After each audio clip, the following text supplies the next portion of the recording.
Najprej lep pozdrav z moje strani. Moje ime je Gabriel Kavčič in bom danes v imenu Komisije pravičnosti in mir vodil to tiskovno konferenco. Ena razjasnitev, eno pojasnilo za začetek. Torej, Komisija pravičnosti in mir je delovno telo Slovenske škofovske konference in sicer za področje družbene pravičnosti, miru in spoštovanja človekovih pravic. Drugače povedano, Komisija pravičnosti in mir ni enako Slovenska škofovska konferenca, čeprav smemo danes v naši sredi pozdraviti tudi predsednika škofovske konference, monsinjorja dr.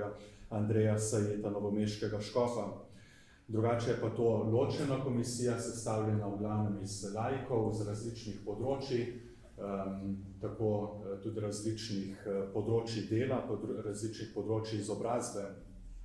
Na današnji konferenci bo torej Komisija pravičnosti in mir, kot je to že vse od ustanovitve Slovenske škofovske konference in že prej v navadi, predstavila izjavo ob zbiranju podpisov za podporo zakonu o pomoči pri prostovoljnem končanju življenja. In sicer izjava nosi naslov za kulturo spoštovanja vsakega človeškega življenja. Izjavo pa bodo predstavili in sem vesel, da lahko povabim naše goste kar tukaj k meni. Se pravi, dr. Roman Globokar, član Komisije pravičnosti in mir ter strokovnjak za bioetiko. Potem med nami lepo pozdravljamo magistrico Heleno Zevnik-Rozman, ki je medicinska sestra, profesorica zdravstvene vzgoje ter strokovna sodelavka Slovenske Karitas, in pa sestro Emanuelo Žerdin, ki je medicinska sestra in se posebej ukvarja s paliativno oskrbo bolnih. Pa kar prosim naše goste, če se mi pridružijo tukaj spredaj. Na začetku bo dr. Roman Globokar, ki je tudi član komisije, prebral izjavo, nato pa bosta naši gosti, magistrica Helena Zevnik in Emanuela Žerdin, izjavo pokomentirali, nato pa bo tudi čas za vaša morebitna vprašanja.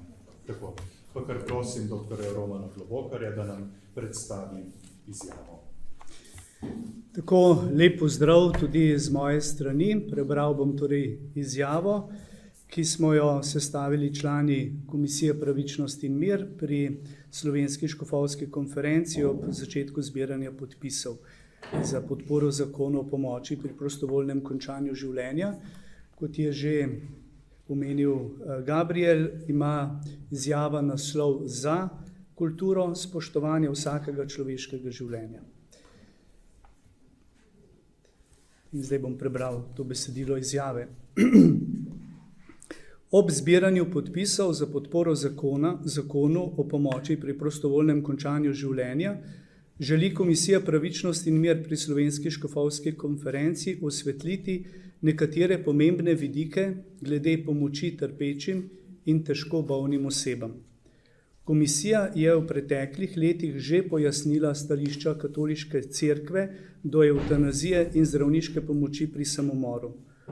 Ob pobudi za sprejem zakona o pomoči pri prostovoljnem končanju življenja se odpirajo nekateri novi vidiki, ki jih želimo še posebej izpostaviti.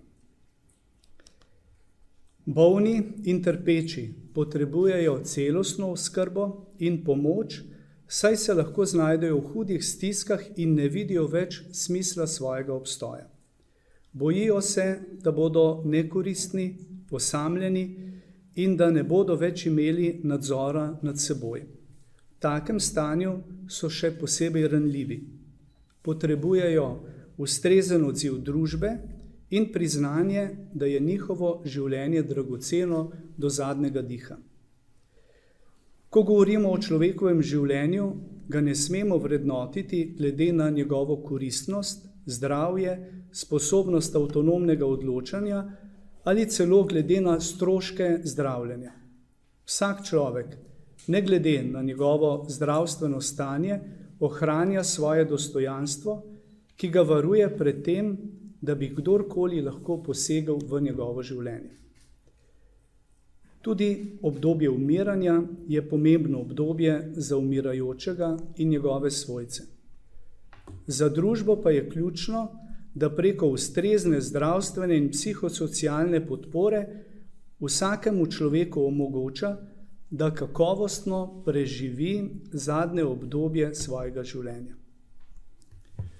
Z uvajanjem razlikovanja med vrednim in nevrednim človeškim življenjem bi pokopali temeljno civilizacijsko pridobitev, ki zagotavlja nedotakljivost vsakega človeškega življenja. Odprl bi se prostor za zlorabe, še posebej najbolj ranljivih oseb. Izkušnje iz držav, kjer so uzakonili evtanazijo ali zdravniško pomoč pri samomoru, kažejo, da še tako izpopolnjen zakon ne more preprečiti zlorab. Več raziskav je pokazalo, da so bili številni evtanazirani brez njihove izrecne volje.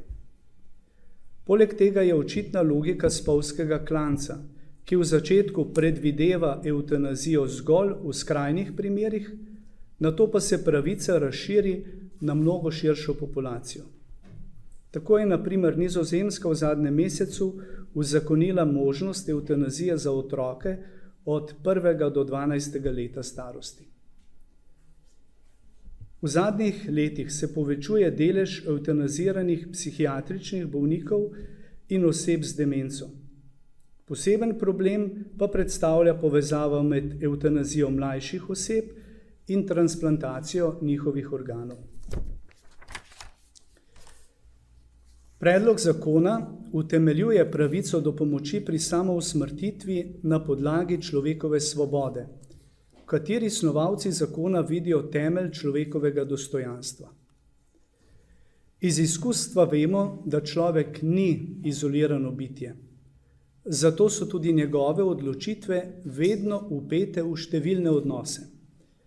Bolnik je pri svojem odločanju vedno pod vplivom svojega okolja, hkrati pa njegove odločitve vključujejo tudi številne druge osebe, zdravstveno osebje, svojce in širšo družbo. V trenutkih stiske je treba bolniku prisluhniti, upoštevati njegove želje in vrednote ter lajšati njegovo trpljenje s pomočjo medicine in s človeško bližino. Podpiramo možnosti, ki jih daje zakon o pacientovih pravicah, da bolnik odloča o poteku svojega zdravljenja in tudi zavrne invazivne terapije, ki jih ne ocenjuje za smiselne. Ob tem ne smemo pozabiti na zdravnike, medicinske sestre in druge zdravstvene delavce, saj bi uveljavitev takega zakona spremenila njihovo poslanstvo oziroma poslanstvo njihovega poklica. Namesto, da bi reševali življenja in lajšali bolečine, bi se od njih zahtevalo, da pomagajo pri končanju življenja. V tej priložnosti se zahvaljujemo vsem, ki ste blizu bolnim in trpečim v naši družbi, še posebej svojcem in zdravstvenemu osebju. Zahvaljujemo se požrtvovalnim izvajalcem paliativne oskrbe, ki se trudite za njeno dostopnost v Sloveniji. Želimo, da bi vsak bolnik začutil, da je vreden in da v zadnjih dnevih in trenutkih ne bo ostal sam. Zavzemamo se za celostno paliativno oskrbo, pri kateri se bolnike spremlja telesno, psihološko, socialno in duhovno. Duhovniki in številni sodelavci Karitas že sedaj spremljajo starejše in bolne ter jim nudijo podporo, medicina pa je tako napredovala, da lahko ob delujočih sistemih dolgotrajne oskrbe in paliative do sprejemljive ravni odpravi ali olajša vsako telesno bolečino. Komisija Pravičnost in mir ugotavlja, da predlog zakona z namenom, da ublaži trpljenje redkim posameznikom, prinaša številne nove probleme za širšo družbo in skrite pasti ter na področju človekovega življenja odpira možnosti za zlorabe. Opozarjamo na nevarnost, da se bo s sprejemom zakona radikalno spremenila kultura vrednotenja človeškega življenja. Posebej imamo v mislih prikrit pritisk k predčasnemu končanju življenja, saj bi ostareli, bolni in ranljivi lahko začeli čutiti možnost ali celo dolžnost, naj sami končajo svoje življenje in s tem razbremenijo svoje bližnje in vse, ki zanje v času ranljivosti skrbijo.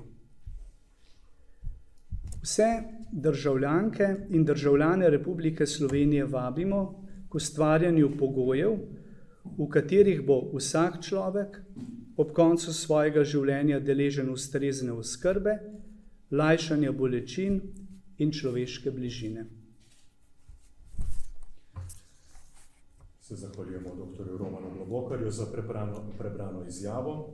Sedaj pa vabim k besedi magistrico Heleno Zevnik-Rozman, ki je medicinska sestra, profesorica zdravstvene vzgoje, pa tudi strokovna sodelavka Slovenske Karitas, kar jo vsekakor kvalificira za komentar na to izjavo, da predstavite še vaš pogled na to izjavo in na predlog zakona, ki je danes v naši pozornosti. Lep pozdrav tudi v mojem imenu. Na začetku bi rada z vami delila eno zgodbo, ki je resnična in mi jo je povedal ta mlad fant, ki je v bistvu doživljal. Gre za mladega fanta, ki je doživel hudo zlorabo v otroštvu, nasilje in je v času odraščanja tam v srednji šoli doživljal globoko depresijo. Bil v takih hudih stiskah in prišel je do tega trenutka, da se je odločil, da pač njegovo življenje ni vredno in da naredi samomor, ker pač ni videl rešitve. In ko se je odločil, da gre na stolpnico in skoči dol, je na poti do vrha srečal gospo, ki se mu je nasmehnila. In od tam naprej do vrha je pred njim stal ta nasmeh in ko je prišel na vrhu, je rekel, če se mi je pa nasmehnila ta gospa, potem je mogoče moje življenje vredno. Ta fant se je obrnil in šel nazaj, predelal te svoje stiske, 7 let se je boril, hodil na terapije, imel veliko ljudi, ki so mu v bistvu stali ob strani in danes je v bistvu srednjih 27 let star, 28 let star fant, ki žari življenje. Kaj hočem povedati? Ne, rada bi se ustavila ne pri njem, rada bi se ustavila pri tem nasmehu. V bistvu en nasmeh, ki je rešil življenja. Ne? In mi kot ljudje se velikokrat srečamo lahko s hudimi stiskami. Vsak v življenju bo lahko prišel na trenutek, ko začutiš, da ne gre več, da bi bilo bolj smiselno, da te ni. Ampak če ni tega nasmeha, če ni roke, če ni sočutja, če ni človeka, potem lahko pomagam. Če pa je, pa lahko vse te krize prebrodam in jih predelam in stopim korak naprej. Kaj želim sporočiti? Ne? Da bistvo našega življenja in bistvo vsega je sočutje, solidarnost, da je v bistvu v tem treba razmišljati o naši družbi, ne o tem, kaj bomo lahko ponudili, da gremo, ampak to, da živimo, da nosimo življenje, da smo pozitivni, naj bo to v hudih telesnih stiskah, bolečini ali pa recimo v starosti, ali pa tudi v mlajših letih, ko doživljamo te stiske.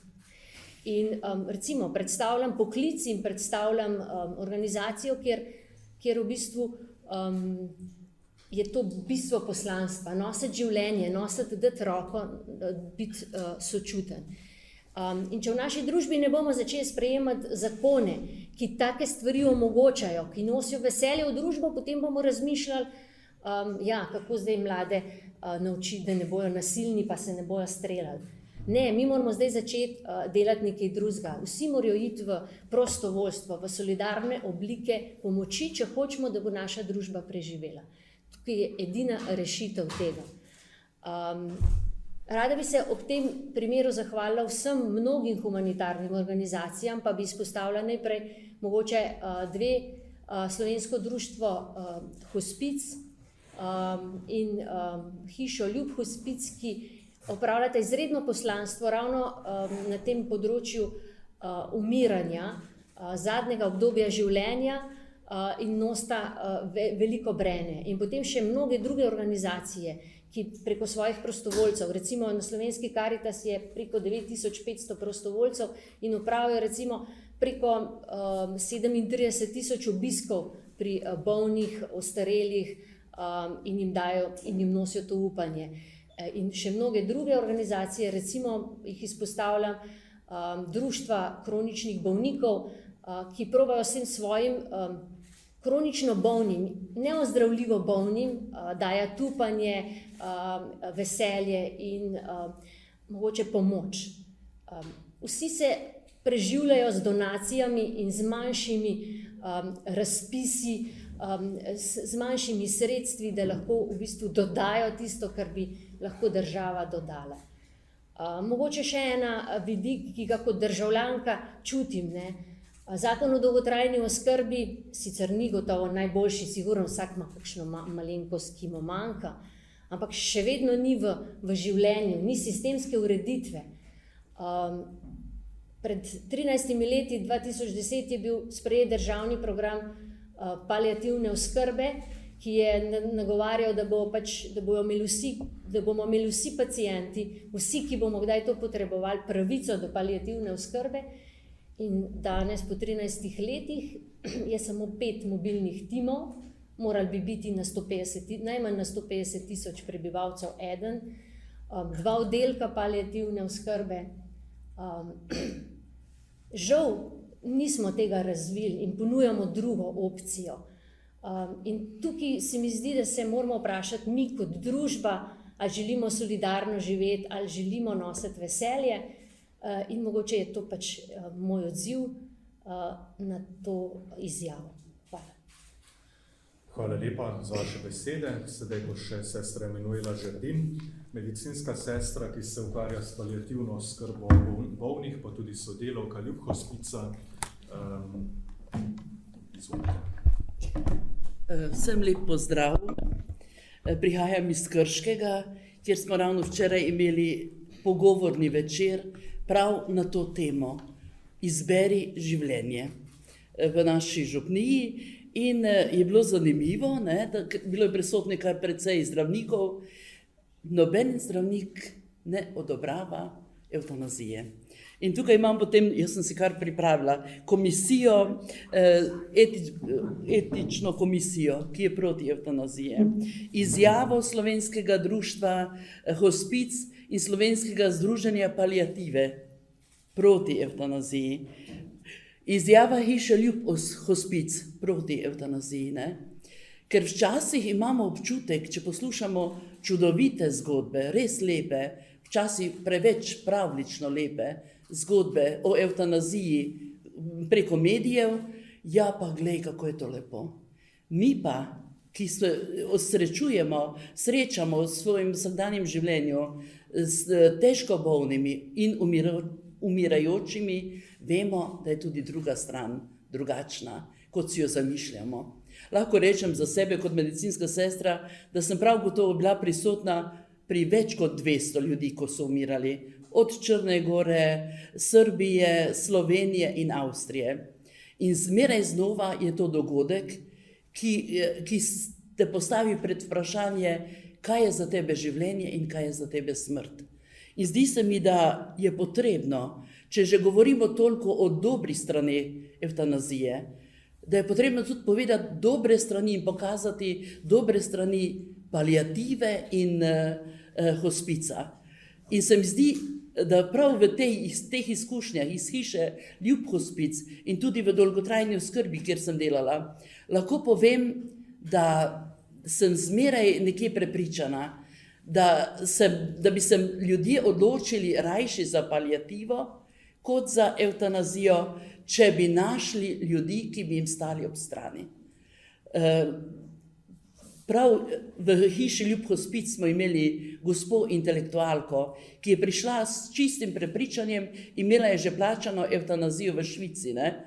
In je prišla k nam, pač stanje je bilo toliko slabše, da je bila nepokretna, s tisto samozavestjo, ona bo tukaj samo toliko, da malo pride k sebi, potem bo pa šla v Švico, ona vse ve, ona ne rabi nobenih pogovorov o smrti, o umiranju, ničesar ne rabi, ne? In mi dva zdravnikov so se pogledala in nisva verjela, da ne rabi ničesar.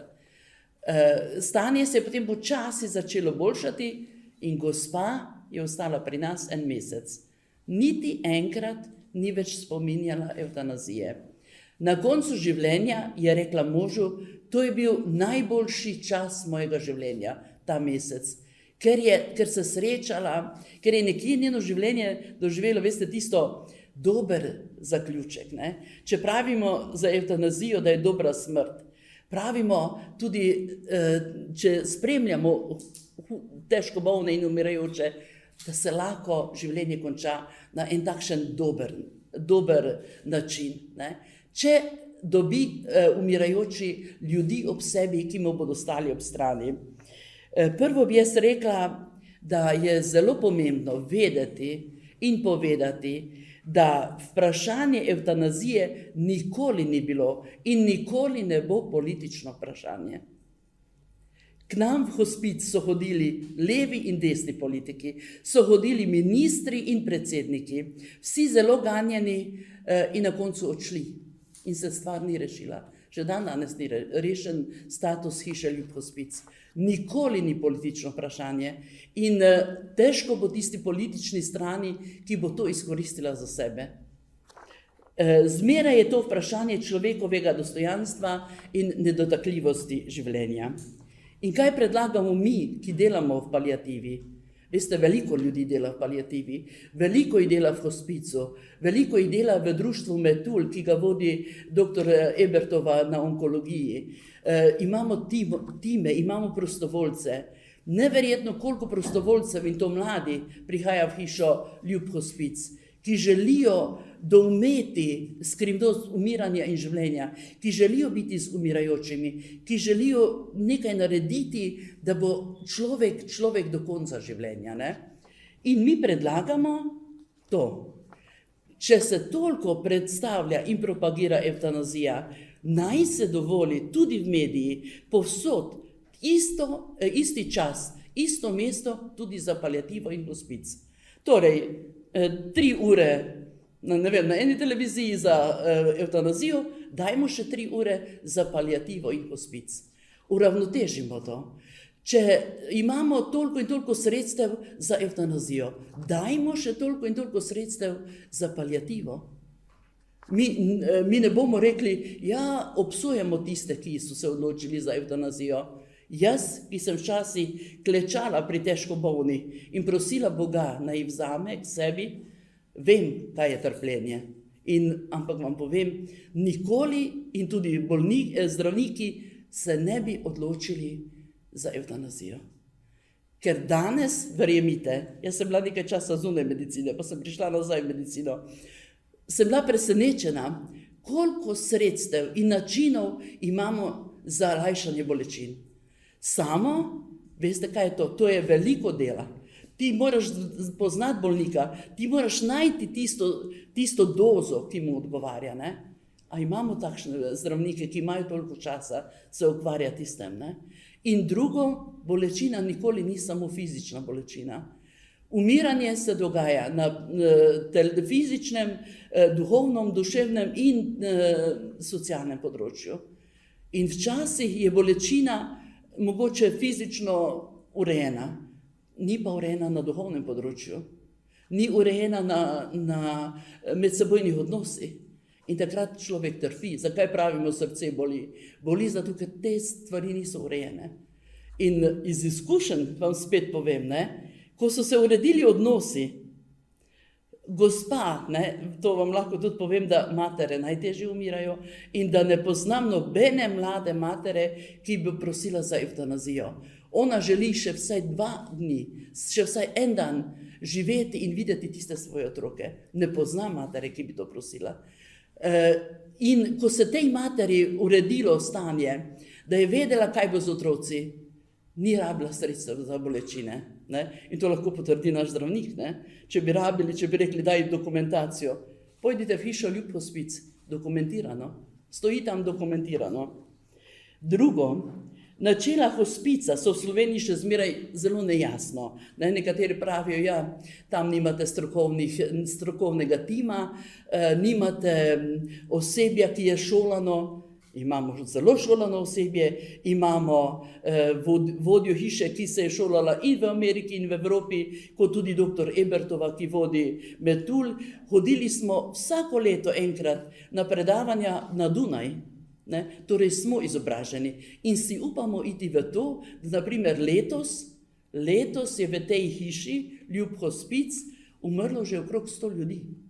In veste, kaj to pomeni za eno malo ekipo, kjer so medicinske sestre, socialne delavke, duhovniki in negovalci, preživeti 100 smrti, o katerih nišče ne piše, o katerih se ne sporoča. To so čisto navadni ljudje, ki umirajo, ampak niso sami. Z njimi pridejo v hišo hospic tudi cele družine njihove. In to je eno ogromno področje. Jaz sem delala tudi v dolgotrajni oskrbi.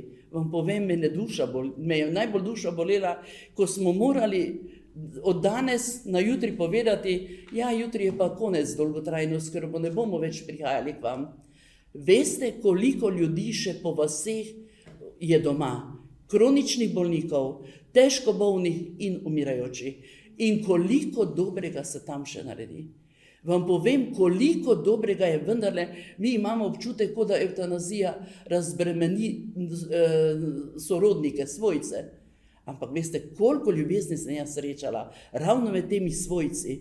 Mati, ki 17 let neguje svojega sina, in ko smo rekli, da mi pač dolgotrajna oskrba je končana, ne bomo več prihajali k njej na pomoč, pa smo ji dali vse možnosti, kje naj išče pomoč, kaj naj naredi, da ji bo nekdo pomagal in kam naj sina da, ko ne bo mogla. Pa nas je gledala in rekla, ampak nekaj njega pa še lahko imam doma, a ne da? Ljubezen. Verjemite, stara žena s takšnimi rokami neguje svojega moža. Kaj rabi ona? Rabi malo pomoči od države, rabi kakšno osebo, ki pride, da ji takrat pomaga, rabi načina, da ji ni potrebno 4-krat klicati rešilca, da 4-krat tega moža pelje na urgenco. Veste, to so čisto preproste ljudske stvari, kjer se da urediti in kjer se pokaže ogromno sočutja in ljubezni. Verjemite, da tega imamo veliko. In potem je še to. Tudi ljudje, ki delajo evtanazijo, morajo iti skozi proces umiranja, slovesa in žalovanja. In kakšen je ta proces, to je še zmeraj zelo nejasno. Pred leti je bil intervju na Pop TV, o tisti kliniki v Švici, ki sem se ga tako zapomnila, ko prvo niso povedali niti koliko stane, drugo niso smeli znotraj snemati, tretje je bilo povedano, da so ljudje, ki si premislijo in odidejo z klinike. Kaj pa, če si nekdo premisli tik pred usmrtitvijo? Kaj pa potem? Ogromno vprašanj. Potem pa še tudi to, veste, ta strah, ki ga mi širimo dostikrat, da bomo komu v breme. Biti nekomu v breme. Če bodo ljudje vedeli, da imajo možnosti in paliativnega tima, in paliativnih oddelkov, in hiše hospica, da lahko, ko ne bodo domači mogli, da pri nas v hiši so zmeraj imeli prednost tisti, ko so se domači, če so bili preveč utrujeni, pa so imeli doma umirajočega bolnika, da smo ga premestili k nam in da so domači še zmeraj lahko prihajali v hišo, kadar so hoteli. Ampak niso zdaj prihajali kot negovalci, ampak kot hčerka, mož, sin, ne vem. To. Ta strah je največji, verjemite, da ne bom nekomu v breme. In to je največja nevarnost, da se bo potem evtanazija tako razširila, brez neke kontrole. Potem, verjemite, da me je zelo zabolela tista izjava, da je evtanazija bolj poceni kot paliativa. In še res je, Naši Avstrijci, sosedje, tam sem jaz začela to spoznanje paliative, so izračunali, zelo so dobro izračunali, da je nega doma, če imajo bolnika doma, dosti bolj poceni kot nega v bolnišnici. Niso pa nikoli računali in tudi še nimajo tega izračunano, da je evtanazija bolj poceni kot paliativa.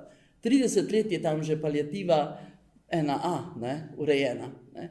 Pri nas pa hiša Ljub hospic, še zmeraj zunaj nekih zdravstvenih okvirov. Ne. In se mi zdi, da je tu potrebno narediti nekaj. Ja, država ima, sedanja oblast ima moč sprejeti evtanazijo in to predstaviti kot svoj uspeh. Kaj pa vsi tisti drugi, ki ne bodo prvo mogli plačati evtanazijo? Prav gotovo se bo morala evtanazija tudi plačati. Ali pa tisti, ki zdaj ne morejo plačati evtanazijo, hiša Ljub hospica je zastonj.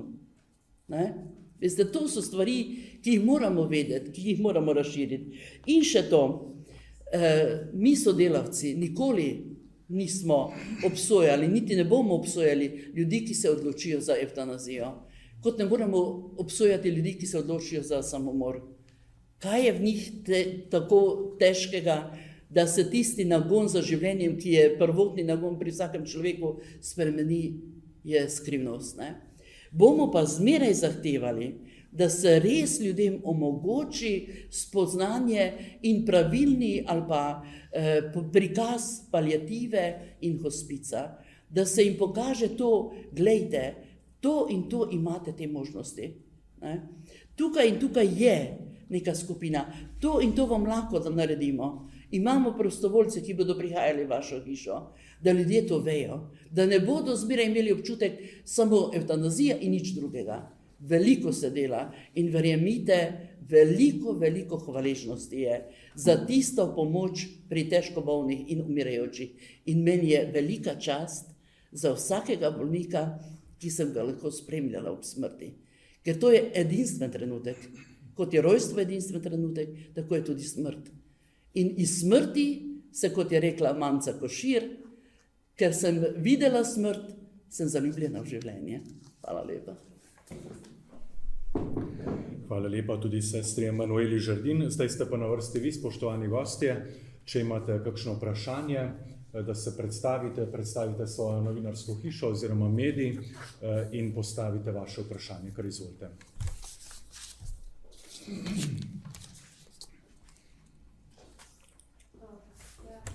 Izvolite. Danes Jovanovič, 12 let, na kanalu A. Imam eno vprašanje za dr. Globokarja. Se pravi, kot enega izmed razlogov motnje v ljudi se navede tudi nezmožnost odločanja posameznika v fazi, ko je že hudo bolan. Zdaj Levica, ki je v bistvu že jasno izrazila, da je za, kot preventivo uvedla, predlagala v bistvu neke varovalne ukrepe, ki med drugim vključujejo tudi komisijo, ki bi bila ravno iz teh razlogov sestavljena iz neodvisnega zdravnika, medicinske sestre, humanista. Kako vi gledate na ta njihov predlog?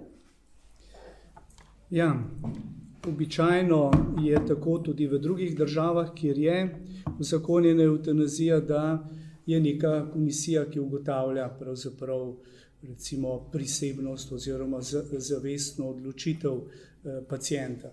Poleg tega imamo tudi to možnost običajno, da lahko vnaprej zapišemo svojo voljo, torej vnaprej izrazimo svojo voljo in je ta potem tista, ki je zavezujoča recimo v takih trenutkih.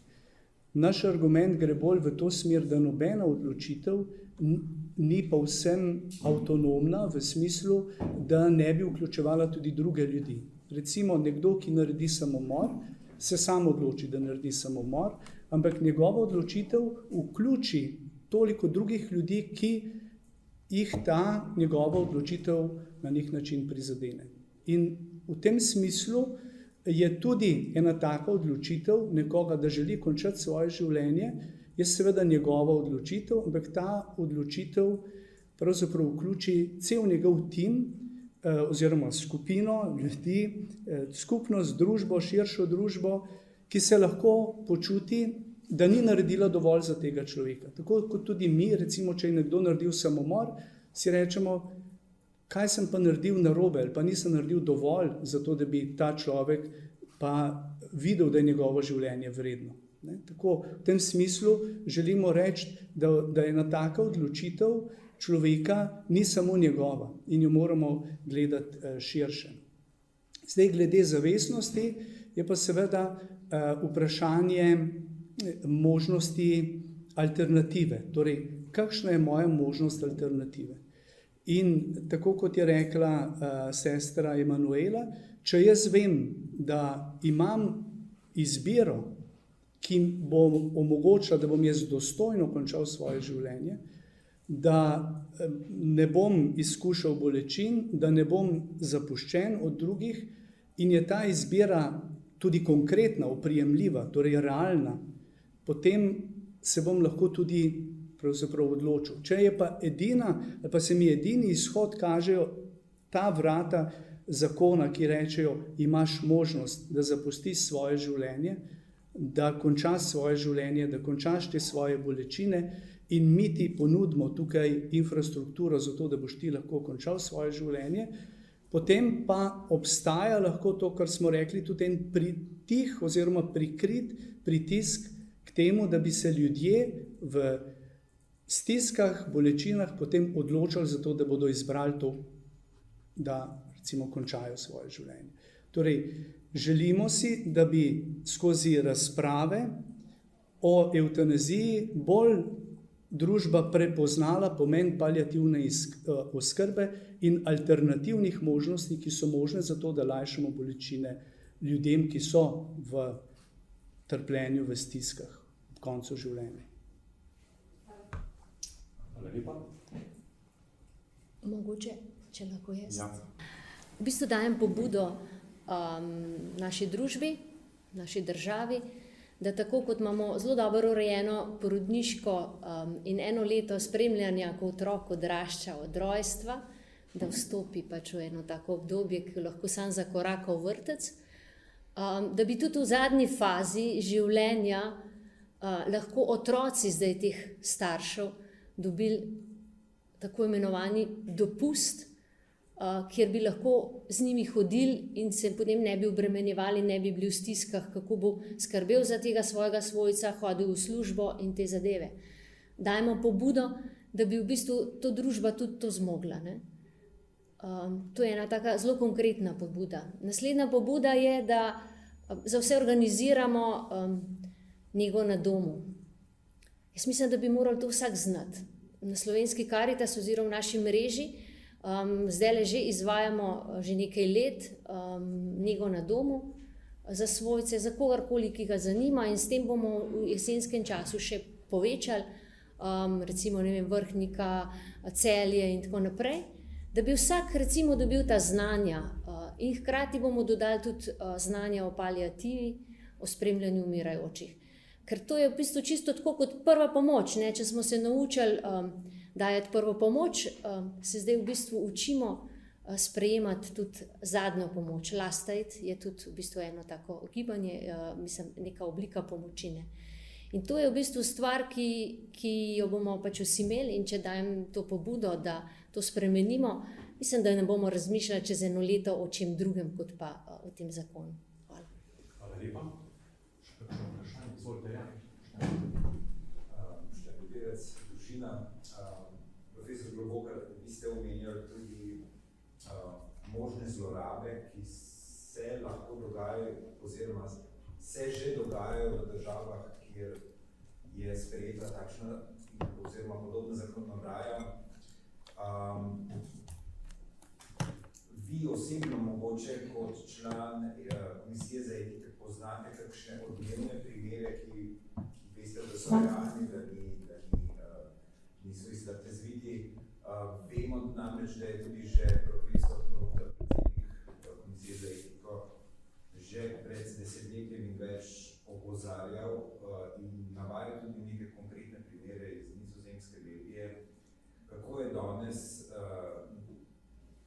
na tem področju, oziroma so kakšni takšni novejši odmevni primeri, ko je šlo za zlorabo.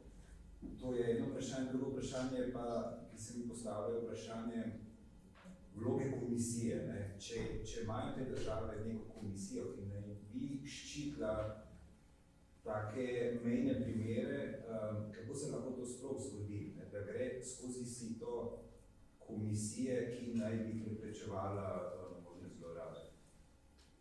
Ja, na Nizozemskem, Belgiji, Luksemburgu imajo proceduro zelo striktno določeno in to, kar vidimo iz statistik in kar tudi navajamo v izjavi kot rezultate določenih raziskav, je, da se v Belgiji, recimo v nekem poročilu iz leta 2013, kaže, da 1/3 evtanazij ni bila pokritih z izrecno izjavo ljudi, ki so bili evtanazirani. Torej, ko se pogleda dokumentacijo, se vidi, da v tej dokumentaciji taka izjava manjka. In to nakazuje, da še v tako striktnih in, bom rekel, pravno urejenih državah in striktni zakonodaji, ti še vedno prideš do situacij, ko zaradi takšnih ali drugačnih razlogov ne moreš na koncu pokazati, da je dejansko se ta človek, ki je mrtev, se s to usmrtitvijo tudi sam strinjal. Glede same privolitve je pa recimo en tak najbolj odmeven primer je bil pred parimi leti nizozemske bolnice oziroma osebe, starejše gospe, ki je v vnaprejšnjo voljo zapisala, da v primeru, če bo zbolela za demenco oziroma če bo postala dementna in bi morala iti v dom, torej ne bo mogla več skrbeti sama zase, želi in prosi za evtanazijo. Je pa tudi napisala, da bo sama določila, kdaj bo ta čas, da bo ona šla v dom. In dejansko je prišlo do te situacije, da gospa ni mogla več skrbeti sama zase in se je hčerka pravzaprav odločila, da bo uveljavila materino naprejšnjo voljo. In komisija je ugotovila, da je gospa res tako dementna, da ne more več skrbeti sama zase, da bi morala iti v dom, da ona tega ne želi, da je zapisala in da v takem primeru želi evtanazijo. In da so razlogi za evtanazijo pač izpolnjeni z vidika zdravstvenega stanja. Zdravnica je dala uspavalo v kavo in prvi odmerek tega evtanazijske učinkovine in gospa je pač spila tisto kavo, se je pač ulegla na posteljo in ko je zdravnica želela dati drugo učinkovino, s katero bi zaustavila njeno življenje, se je gospa prebudila in je protestirala, torej ni želela, da bi se njeno življenje končalo. In je potem hčerka in zet sta držala to gospo za roke, da je lahko zdravnica pač zaključila evtanazijski postopek. Ne? In vse to je šlo, celotna dokumentacija je šla k mrliškemu ogledniku in potem naprej na sodišče, ker je ta mrliški oglednik v sumljivih recimo ali pa v dvomljivih primerih da naprej na sodišče in to, kar je potem sodišče ugotovilo je, da je zdravnica ravnala v skladu z zakonom. Torej, da je naredila evtanazijo te gospe, v bistvu to, kar zakon predvideva v takih primerih. In zdaj tukaj to vprašanje, o katerih smo se prej pogovarjali glede komisije, ki odloča, ali je neka oseba zdaj prisebna ali ni prisebna. Zdaj, strogo medicinsko lahko mogoče rečemo, da je demenca že tako napredovala, da ta gospa zdaj ne more razsodno odločati o sami sebi.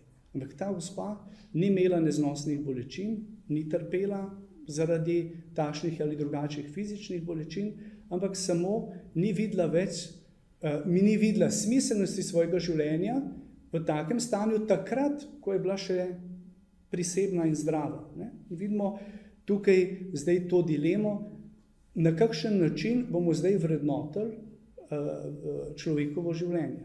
Ali ima zdaj to življenje še vrednost ali nima vrednosti. Tako da vidimo, da se tle res potem začne odpirati prostor za posege v življenje, ljudi,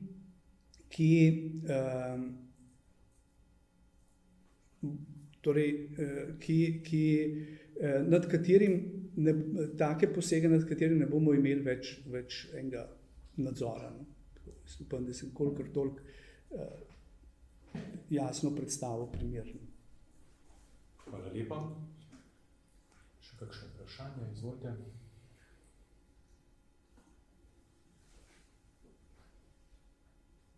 Okay, v redu. Hvala lepa vsem za sodelovanje. Hvala za prisotnost, spoštovani vsi, ki ste prišli, predstavniki medijev, novinarskih hiš. Izjava, ki jo je dr. Globokar prebral, je že dosegljiva tudi na spletni strani katoliška-cerkev.si. Tiskovni urad pa vam je tudi na voljo za nadaljne vprašanja, če bi kaj bilo, tako telefonska številka kot e-mail naslov. In na koncu še hvala lepa našim trem gostom za sodelovanje in vam za pozornost.